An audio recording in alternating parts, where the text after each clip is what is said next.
Now this has been a huge challenge. How do we get the world to be fully digital? The vision of being fully digital goes back a long, long time. In fact, it was 1945 when Vanvar Bush talked about his Memex machine. I see a little picture of that up there. His vision was a little more mechanical than how it'll finally be delivered. But what he talked about in terms of capabilities is what we're really building today. Science fiction writers, even before that, all talked about electronic books, reading everything on the screen, creating things on the screen, really a paperless approach altogether. At Xerox PARC, this concept was referred to as the Dynabook, which is the concept that Alan Kay had. Now in the 1980s, there was an effort to get lots of reading material onto the screen.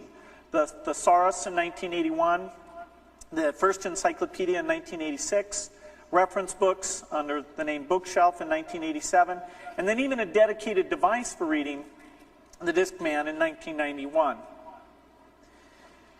In some categories, the success has been phenomenal. Just look at the comparison of print encyclopedia sales to CD-based sales. One has gone down fairly dramatically as the other's gone up. The CD is less expensive, it's more up-to-date, it's got audio, video, it can quiz you, it can connect you up to the internet where the latest information is. So despite the drawbacks of the electronic device, in this category, the balance of benefits have weighed very heavily, and electronic has won out. One thing that has been necessary to spur on electronic reading is to have a standard, an ebook standard.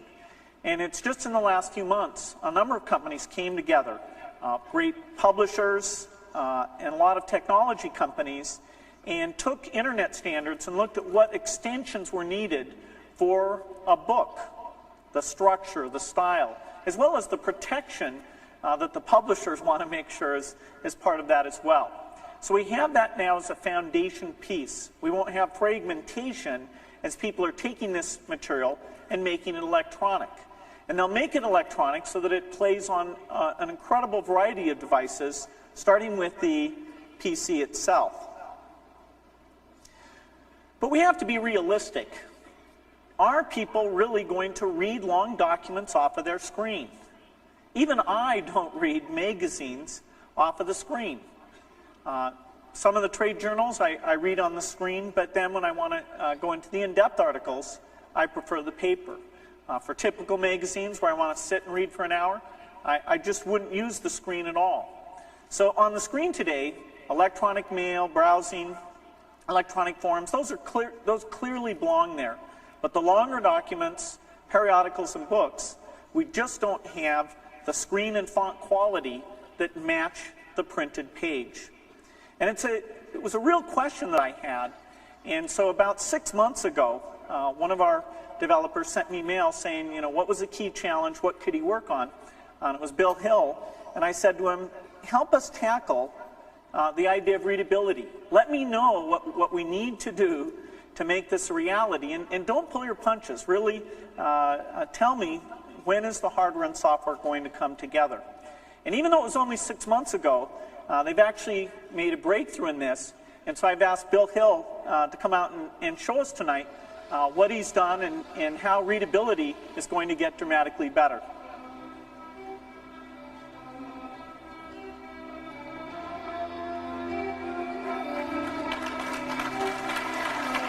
Hi, Bill. Hi, Bill. Great to be here. Well, the key issue for electronic books, but as you said, for long documents, is readability. I mean, wouldn't it be great if reading from the screen could be as comfortable as reading a book? But it isn't today.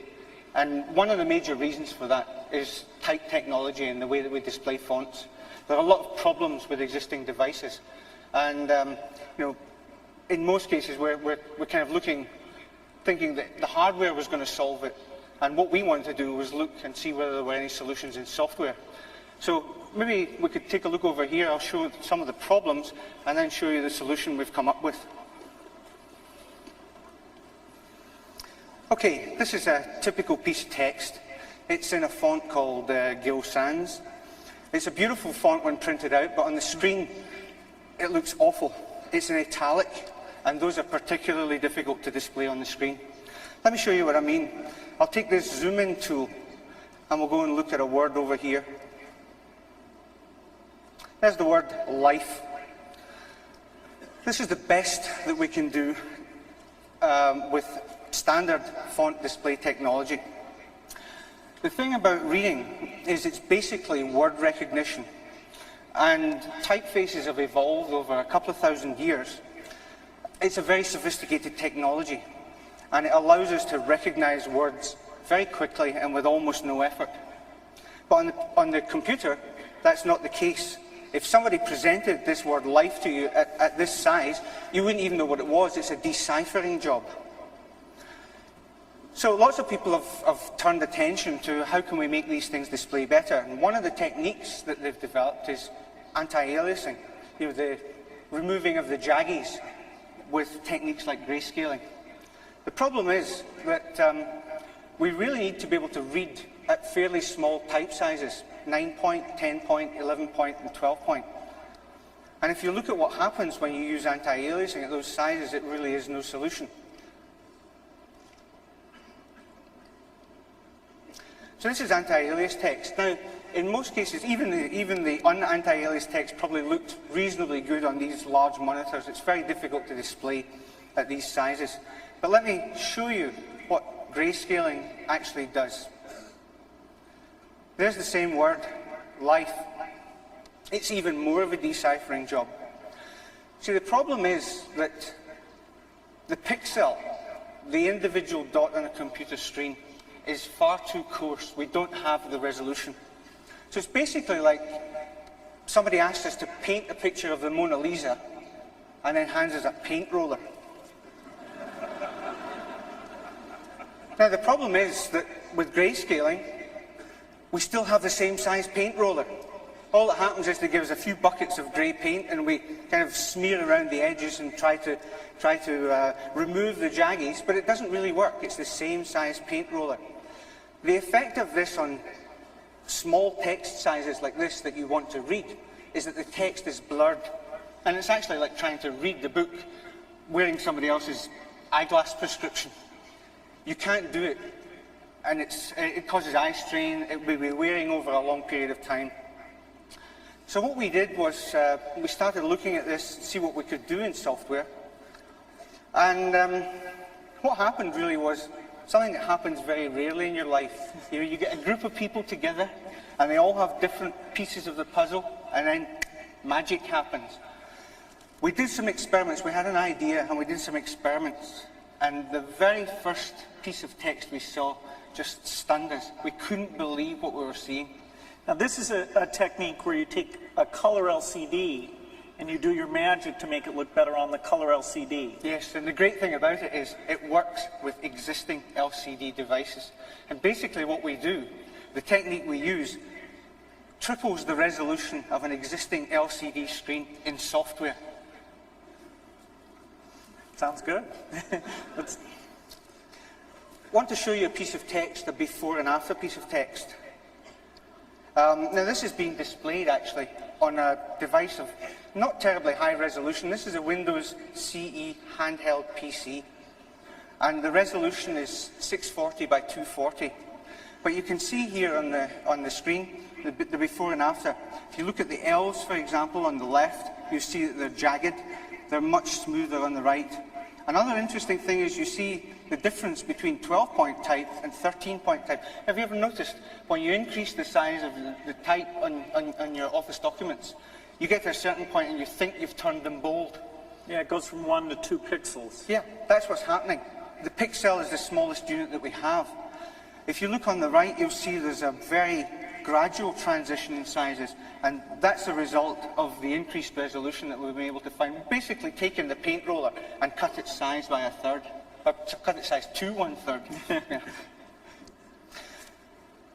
So then you take this technology and you start to apply it to things like electronic books and documents.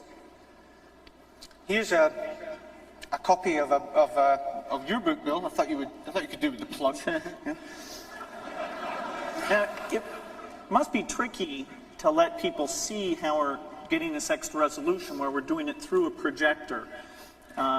You know, it's like showing high-resolution TV on a normal TV. Yeah, we struggled a lot trying to show this, because really this is a technology that's designed for reading small type at normal reading distances of a couple of feet. It's difficult to show on these large overhead projectors. We have a number of machines on a special section of the Microsoft booth, which you should go and see. Here's another example of an electronic book. If you look at these italics here, you know, these are much finer than anything that you could do today. But it's not just books, because the fact is that if we introduce this technology into the operating system, which we will. Okay.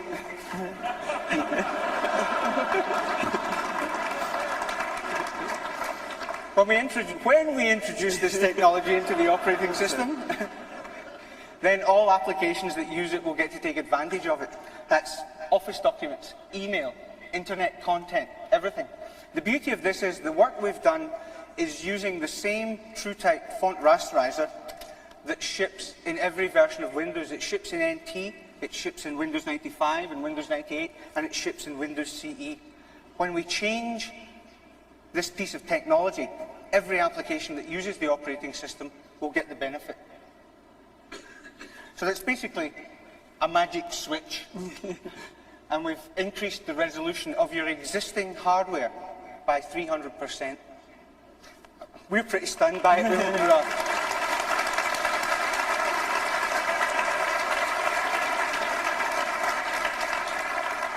Well, that's fantastic. I think it's actually going to increase the move towards LCDs because, you know, since we can do this on LCDs, and I really think it's going to usher in the vision that all of us share about electronic books. Yeah, well, we're seeing a lot of LCDs appear on the market now. You know, Silicon Graphics LCD is beautiful.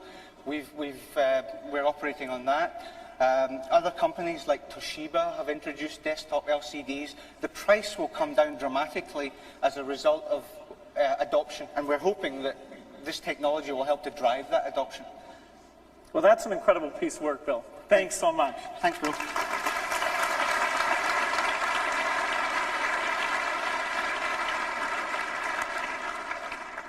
Well, part of what makes my job fun is having people like Bill come in and say they've got a new breakthrough and taking a look at it. And about once or twice a month, something like that one comes along. But that one is, I think, more dramatic than most.